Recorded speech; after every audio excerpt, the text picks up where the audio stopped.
नमस्कार मित्रांनो, सकाळी 6 वाजता बकरी उतरवली इथं.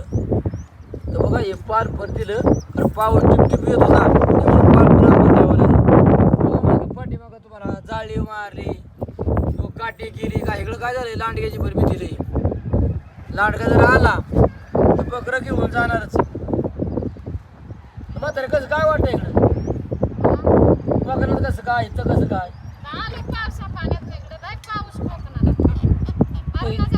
इथं बरं वाटतंय का?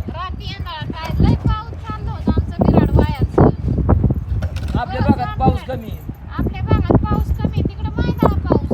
पण एक आहे, पाऊस कमी बरोबर आहे. तिकडे इतका पाऊस ना, मच्छर किती चावायचं. सारखा म्हणजे पालात पाणी समजा गोष्टीत म्हणजे काय लय वाईटच परिस्थिती होती.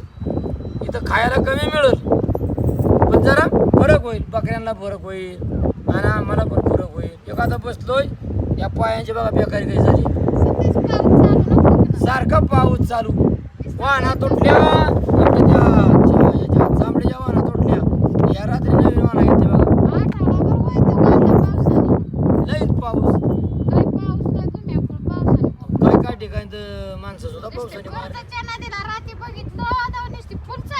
हो, रात्री आमची बकरी येतानी ना नदी फुल सालपीच्या खोड्याचा जे जीव इथे ना हलवा नळ्यापासून फुल नदी. एवढं पाणी म्हणजे काय माप आहे पाण्याला. आणि पाण्यापासून मित्रांनो जपून राहावा. हे पाऊस जर लागला तर गाड्या थांबवा, काय जायचा प्रयत्न करू नका. एखादा झाड पडत, खांब पडत,